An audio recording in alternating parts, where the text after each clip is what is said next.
Maya Chen had always been the type of person who noticed things others missed. Working at the downtown community center for 3 years had taught her to spot the subtle signs of someone in need.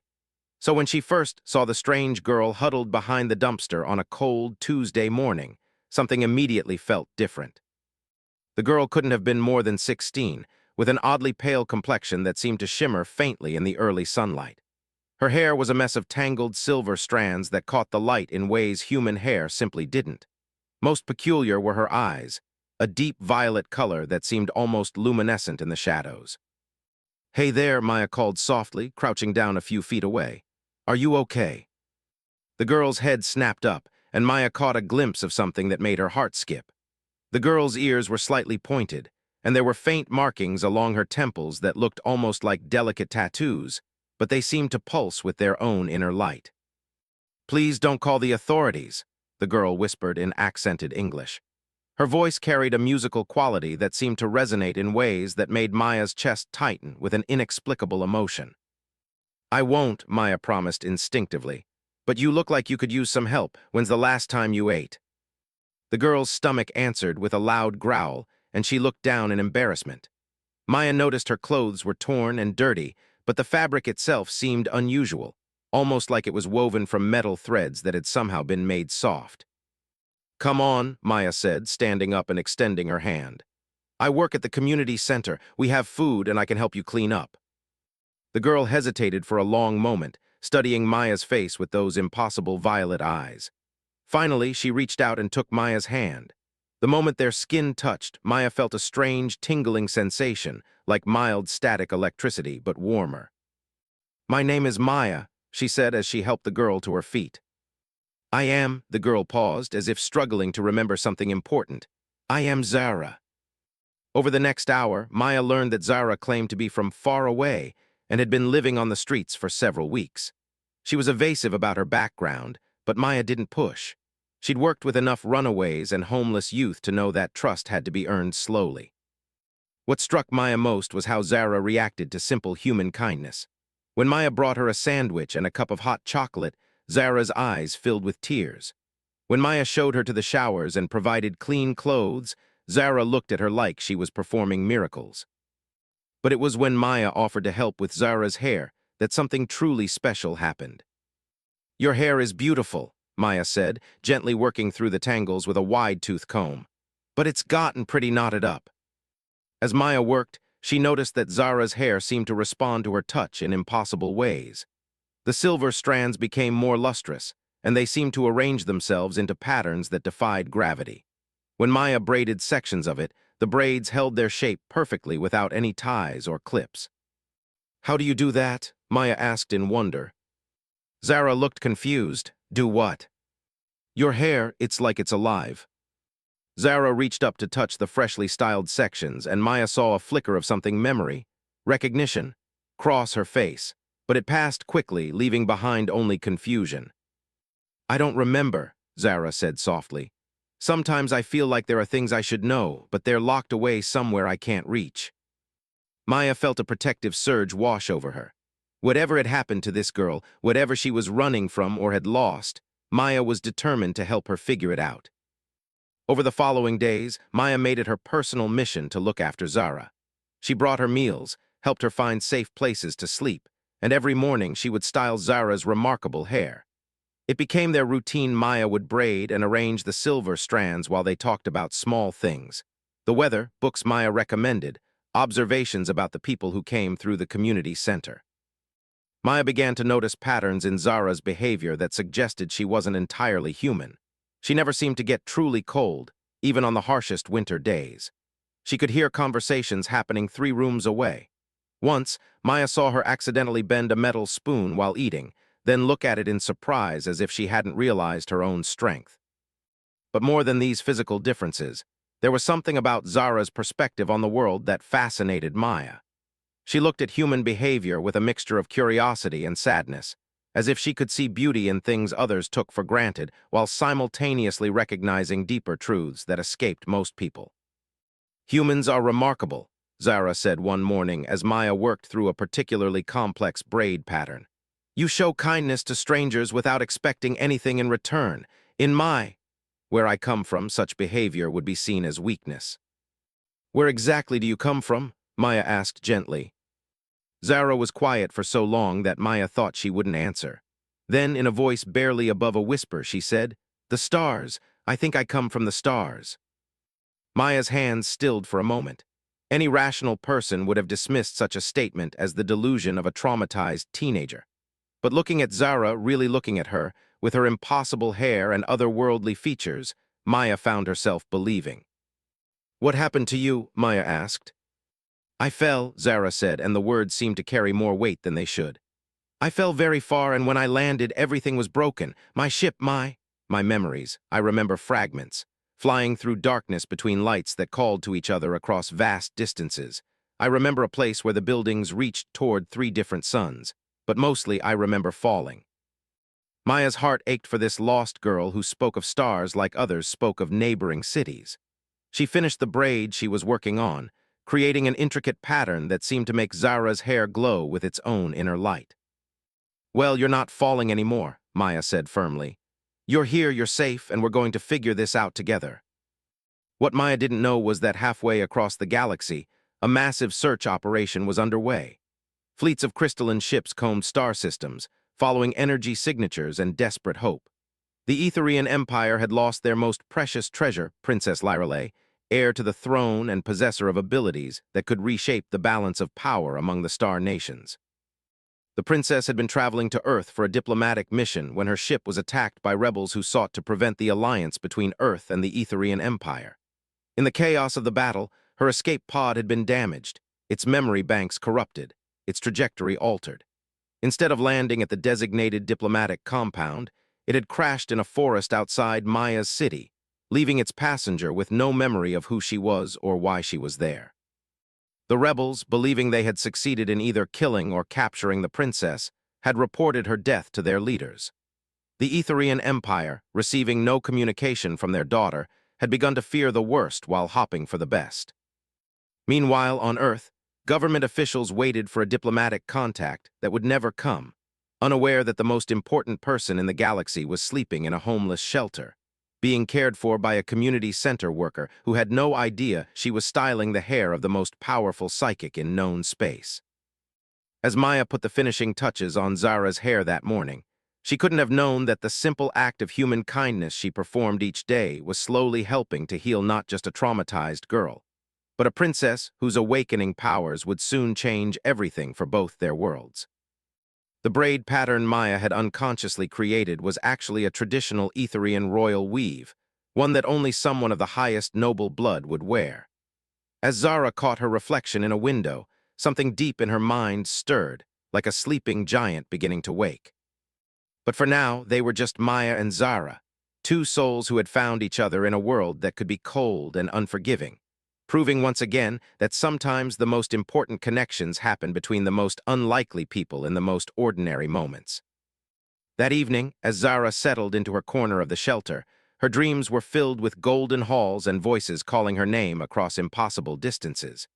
And in those dreams, she could feel something vast and powerful stirring within her, something that had been waiting for the right moment to remember who she truly was.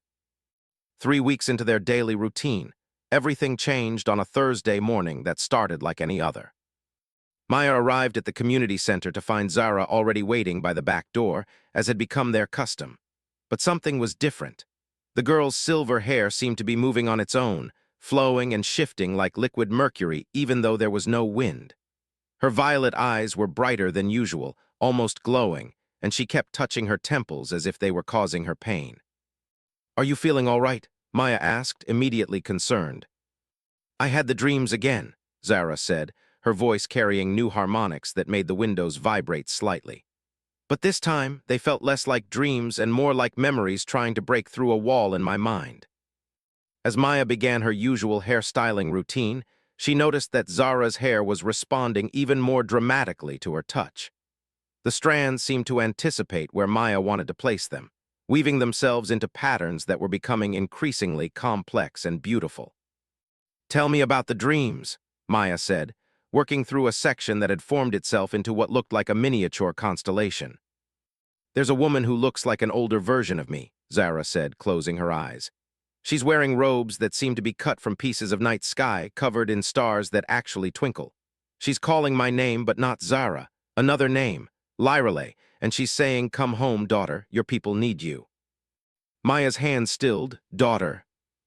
There are others too, tall, elegant people with features like mine. They're standing in a hall made of crystal that reaches so high I can't see the ceiling, and they're all looking up at empty throne that seems to be waiting for someone. As Zara spoke, her hair began to glow more brightly. The individual strands were now weaving themselves into patterns that Maya recognized from the old astronomy books she'd loved as a child: star charts, constellation maps, galaxy spirals. "Zara," Maya said slowly, "I think your hair is trying to tell us something." Zara opened her eyes and looked at her reflection in the small mirror Maya had brought. The intricate pattern her hair had formed was moving like a living star map, showing the connections between distant points of light. "I know this," Zara whispered, touching the patterns. "This is the route from the Etherian home system to here, to Earth." The moment the word Etherian left her lips, something inside Zara's mind shattered like glass. Memories flooded back in a torrent that made her gasp and nearly fall from her chair. Maya caught her, feeling that strange electric sensation again, but stronger now. "I remember," Zara breathed. "I remember who I am." The next few minutes were a cascade of revelations that turned Maya's world upside down. Zara, Princess Lyrale of the Etherian Empire, explained about her diplomatic mission to Earth, the rebel attack, the crash that had damaged her memory systems. As she spoke, her hair continued to form new patterns, now showing tactical displays and technical readouts that hurt Maya's eyes to look at directly. "I was coming to establish an alliance between our peoples," Lyrale said, her voice now carrying the authority of someone born to rule star systems. "The Etherians have technology that could solve Earth's energy crisis, cure diseases that plague your people, but there are forces that want to prevent this alliance." Maya's mind was reeling. "You're an alien princess."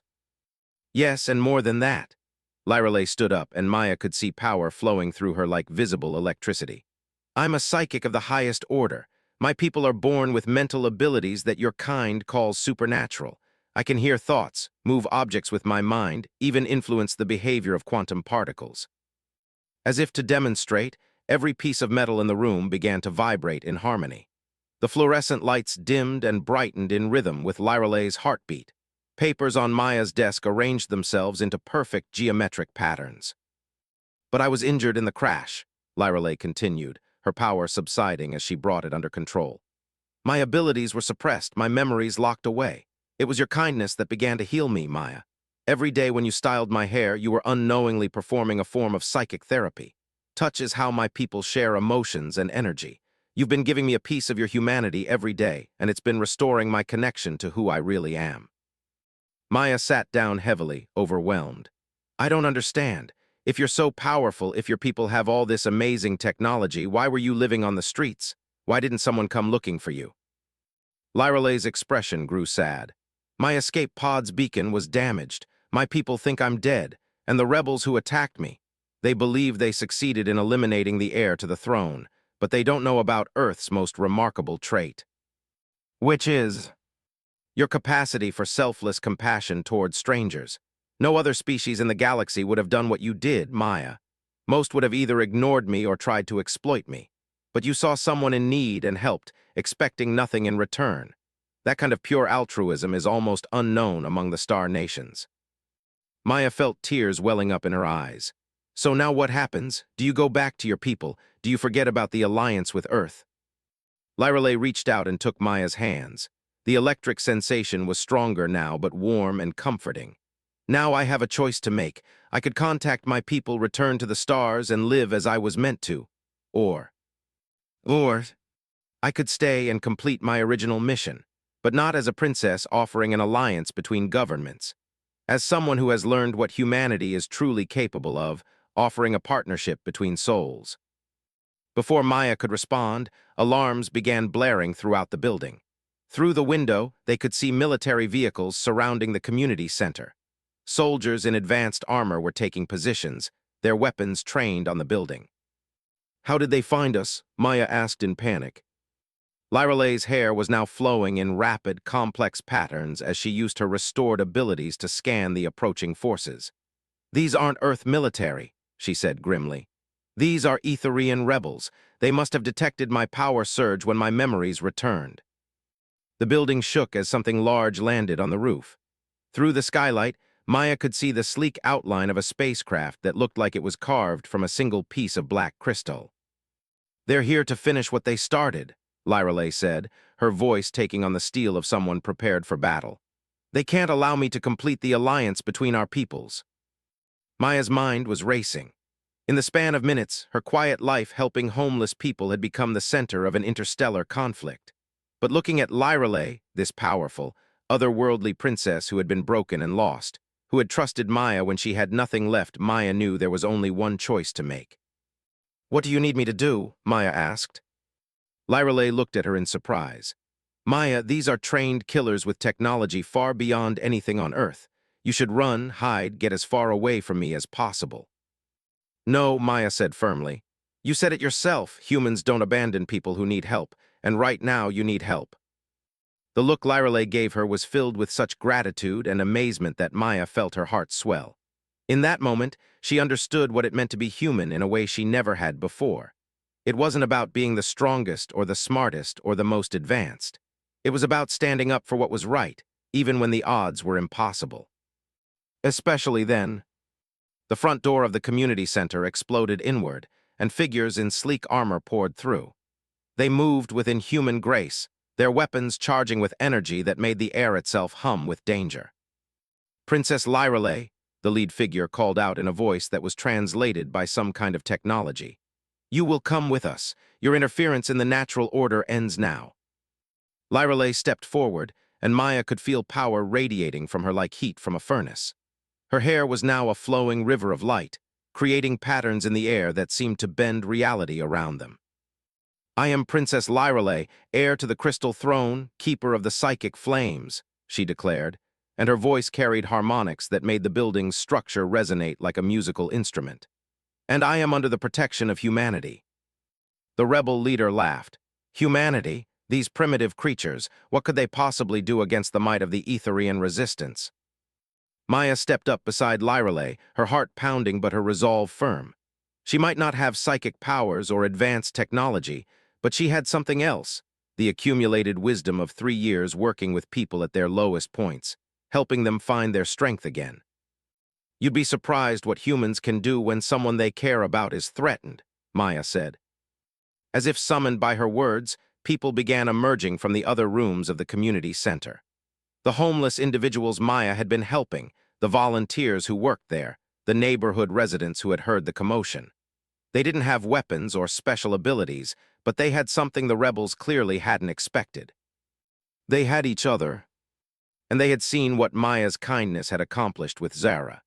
If a homeless alien girl could become a powerful princess through simple human compassion, what might that same compassion accomplish when multiplied by dozens of people who had learned to see beyond differences to the person underneath? The real battle was about to begin, and it would be fought not with energy weapons or psychic powers, but with the most dangerous force in the universe: human determination to protect their own. The standoff in the community center stretched for several heartbeats that felt like hours. The Etherian rebels, in their advanced armor and carrying weapons that could level city blocks, faced a group of humans armed with nothing more than their determination to protect someone who had become one of their own. Maya could feel Lyrale's power building beside her like a storm gathering strength. The princess's hair was now a flowing cascade of light that painted moving star maps on the walls and ceiling. But Maya also noticed something else. Lyrale was holding back, trying to avoid a fight that could endanger the humans around her. "Stand down, princess," the rebel leader commanded, his weapon charging with energy that made Maya's skin tingle. "Come with us peacefully, and these primitives won't be harmed." "Primitives?" The voice came from Mrs. Rodriguez, the elderly woman who volunteered in the kitchen. She stepped forward with the same fearless dignity she'd shown when facing down drug dealers who tried to intimidate her neighborhood. "Young man, I've been feeding hungry people for 40 years. I've seen humanity at its worst and its best. And I'm telling you right now, if you want to hurt that girl, you'll have to go through all of us." A murmur of agreement rippled through the growing crowd. More people were arriving. Word had spread through the tight-knit community that something was happening at the center. Maya saw faces she recognized. Tom, the veteran who helped with security. Sarah, the nurse who volunteered her time. David, the former homeless man who now worked part-time maintenance. They were just ordinary people living ordinary lives. But Maya was beginning to understand that there was nothing ordinary about ordinary humans when they chose to act with courage. "You don't understand what you're interfering with," the rebel leader said, his voice carrying a note of frustration. "This princess represents a threat to the stability of our entire sector of the galaxy. Her alliance with your world would upset the balance of power that has kept peace for centuries." "Peace?" Lyrale's voice rang out with royal authority. "You call the systematic oppression of developing worlds peace. You call the hoarding of life-saving technology while entire species suffer peace." Maya felt a strange sensation as Lyrale's emotions flowed through their connection. She could suddenly sense the vast scope of what was at stake, not just Earth's future, but the fate of countless worlds that could benefit from the alliance Lyrale had come to forge. "The princess speaks truth," said a new voice from outside. Through the broken front door, Maya could see another group of armored figures approaching, but these moved differently, with a ceremonial precision that spoke of honor rather than violence. The rebel leader spun around. "Impossible, the royal guard couldn't have tracked us here." "We didn't track you," the new arrival said, removing his helmet to reveal features similar to Lyrale's but masculine and weathered by experience. "We tracked our princess. Her psychic signature became detectable the moment her memories returned." Maya watched as Lyrale's face lit up with recognition and relief. "Captain Altorn, but how did you know I was alive?" The captain stepped into the building, his eyes taking in the scene with trained assessment. His gaze lingered on Maya and the other humans with what looked like curiosity rather than dismissal. "3 days ago, our long-range sensors detected a psychic resonance pattern from this location," he explained. "It was faint but unmistakable, the royal bloodline signature. We've been monitoring Earth's communication networks, and we noticed reports of unusual electromagnetic activity at this community center." He looked directly at Maya. "What we didn't expect was to find our princess in the care of beings whose psychic potential we had greatly underestimated." "What do you mean?" Maya asked. Captain Altorn gestured to the space around Lyrale, where Maya could now see faint patterns of light connecting the princess to each human in the room. "Your species may not have developed technological psychic abilities, but you possess something far rarer, the capacity for psychic healing through pure emotional connection. Every day you cared for our princess, you were unknowingly performing advanced therapeutic techniques that our best healers trained decades to master." The rebel leader raised his weapon. "Enough of this. The princess dies here and the alliance dies with her."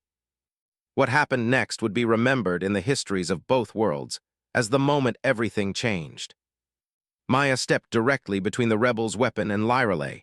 "No," she said simply. The rebel hesitated. In all his training, in all his experience with warfare across the stars, he had never encountered someone who would so casually sacrifice themselves for another person with no hope of gain or glory. That moment of hesitation was all Lyrale needed. But instead of using her power to attack, she did something that surprised everyone in the room. She reached out and touched each human near her, sharing her psychic abilities with them for just an instant. Suddenly, Maya could feel the emotions of everyone in the room, the rebels' confusion and growing doubt, Captain Altorn's amazement and respect, Mrs. Rodriguez's fierce maternal protectiveness, Tom's warrior's instinct to defend the defenseless, Sarah's healer's compulsion to preserve life. But more than that, she could feel what Lyrale was feeling, a deep, overwhelming love for these humans who had shown her kindness when she had nothing to offer in return. A determination to protect Earth not because of political necessity, but because she had experienced humanity's greatest strength firsthand. The psychic connection spread through the room like a ripple in a pond. For just a moment, every person present, human and Etherian alike, felt what it was like to be part of something larger than themselves. The rebel leader lowered his weapon, his armor clattering to the floor as he removed it. I felt what you felt," he said to Maya, his voice filled with wonder. "When you chose to care for the princess, expecting nothing in return, when you chose to stand between her and death, though you had no power to stop it. How is such selflessness possible?" Maya looked around the room at all the faces, human and alien, that were looking at her expectantly. She realized that somehow she had become the spokesperson for her entire species at the most important moment in human history. "It's not selflessness," she said slowly, working through the words as she spoke. "It's understanding that we're all connected, that when we help someone else, we're really helping ourselves, that when we choose love over fear, we make the entire universe a little bit better."